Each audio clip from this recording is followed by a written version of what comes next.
India பிரிக்கப்பட்டது. உடைக்கப்படாத India அப்படின்னா என்ன? இந்தியாவோட எல்லை பகுதி ரொம்ப விரிவா இருந்திருக்கு. இந்தியா வடக்கில் இமயமலையில் இருந்து தெற்கில் இந்திய பெருங்கடல் வரையிலும், கிழக்கே ஈரானில் இருந்து மேற்கே இந்தோனேஷியா வரையிலும் பறந்து விரிந்து காணப்பட்டது. 1857 சிப்பாய் கழகம் வரைக்கும் இந்தியாவோட பரப்பளவு 83 லட்சம் சதுர கிலோமீட்டர். தற்போது இந்தியாவோட பரப்பளவு 33 லட்சம் சதுர கிலோமீட்டர். இதுக்கு காரணம் 7 முறை இந்தியா பிரிக்கப்பட்டதுதாங்க. 1876 இந்தியாவிலிருந்து ஆப்கானிஸ்தான் பிரிக்கப்பட்டது. 1904 இந்தியாவிலிருந்து நேபாளம் பிரிக்கப்பட்டது. 1906 இந்தியாவிலிருந்து பூட்டான் பிரிக்கப்பட்டது. 1907 இந்தியாவிலிருந்து திபெத் பிரிக்கப்பட்டது. 1935 இந்தியாவிலிருந்து இலங்கை பிரிக்கப்பட்டது. 1937 இந்தியாவிலிருந்து பர்மா பிரிக்கப்பட்டது. 1947 இந்தியாவிலிருந்து பாகிஸ்தானும் வங்கதேசமும் பிரிக்கப்பட்டன. இவ்வாறு ஒரு தடவையில 2 தடவையில 7 தடவை இந்தியா பிரிக்கப்பட்டிருக்குங்க. தேனக்கா, நம்ம நாட்டை சுத்தி பார்க்கலாம்னு நினைக்கிறேன், நீ வரையா? இல்லை தம்பி, அம்மாட்ட பெர்மிஷன் வாங்கிட்டு வர, நம்ம 2 பேரும் சேர்ந்து போகலாம்.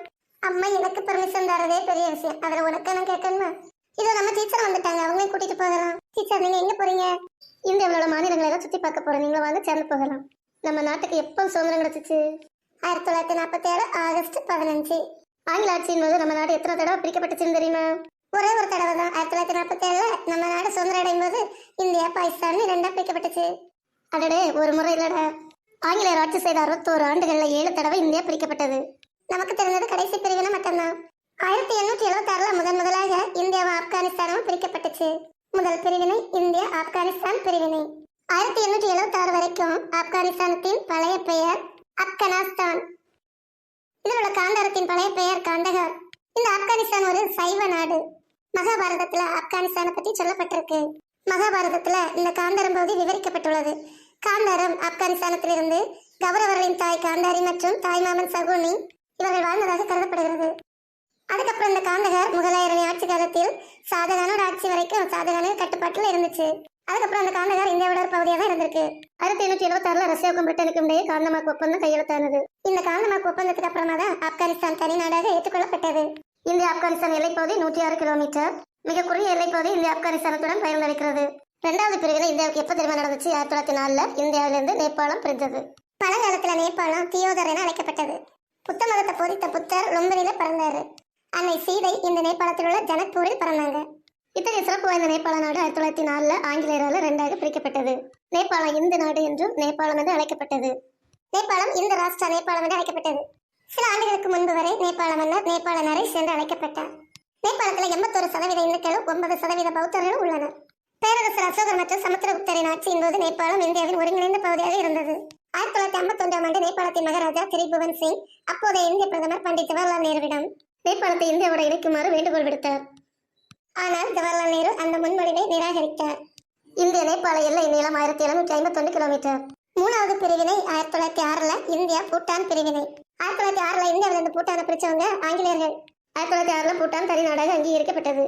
பூட்டான் என்பது சமஸ்கிருத வார்த்தையான பூ உத்தனிலிருந்து பெறப்பட்டது. பூட்டான் என்பதற்கு உயரமான நிலம் என்று பொருள். இந்தியா பூட்டான் எல்லை பகுதி நீளம் 699 கிலோமீட்டர்.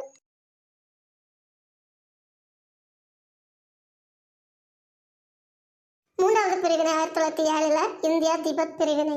திபெத்தின் பழைய பெயர் கிர்கிஸ்தான். இந்த கிர்கிஸ்தான் 2 பகுதிகளாக பிரிக்கப்பட்டது. 1907 ஆங்கில அரசுக்கும் சீனாவுக்கும் ஏற்பட்ட ஒப்பந்தத்தின் பின்னர் ஒரு பகுதி சீனாவுக்கும் மற்றொரு பகுதி லாமாவிற்கும் கொடுக்கப்பட்டது.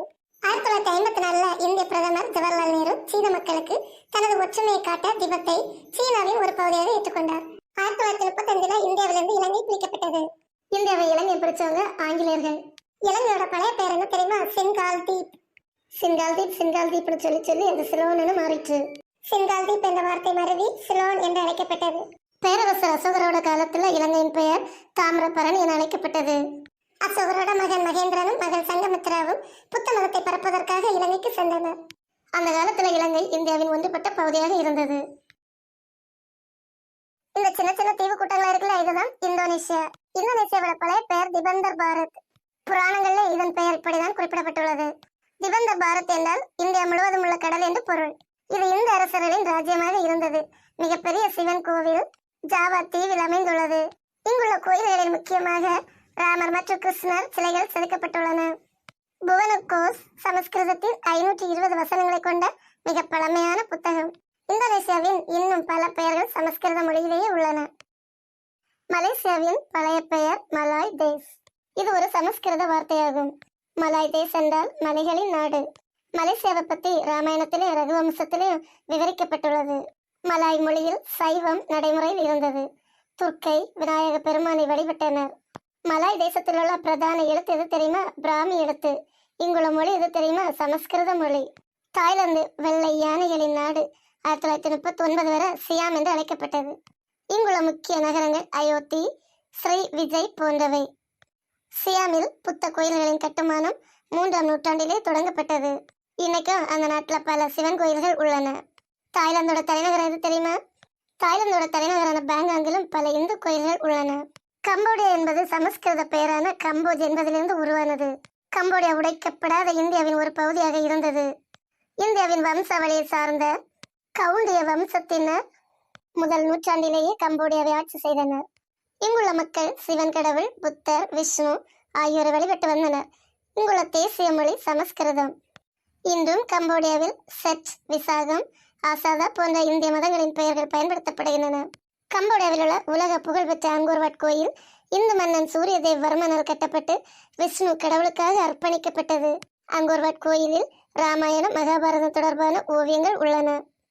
அங்கோர்வாட்டின் பண்டைய பெயர் யசோதர்பூர்.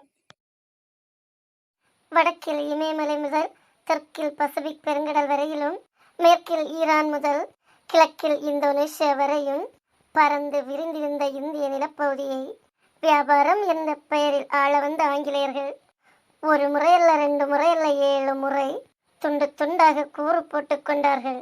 இந்த கூறுகளின் விளைவாகத்தான் ஒன்றுபட்டிருந்த இந்தியா, இலங்கை, ஆப்கானிஸ்தான், மியான்மர் என்கிற Burma, Nepal, Thailand, Cambodia, Vietnam, Malaysia, Indonesia, Tibet, Bhutan, Pakistan, Vangadesam என பல்வேறு நாடுகளாக 83 லட்சம் சதுர கிலோமீட்டராக இருந்த பரப்பளவு தற்போது வர 33 லட்சம் சதுர கிலோமீட்டர் பரப்பளவாக மாறியுள்ளது. உண்மையிலே இந்தியக்காரங்க கொடை வெள்ளலுங்க. ஆங்கிலேயர் கேட்டதையெல்லாம் கொடுத்துட்டே இருந்தாங்க. வாழ்க Bharatam. I love India. Friends, இந்த வீடியோ பிடிச்சிருந்தா லைக் பண்ணுங்க, ஷேர் பண்ணுங்க, சப்ஸ்கிரைப் பண்ணுங்க. மறக்காம உங்க கமெண்ட் பாக்ஸ்ல போடுங்க.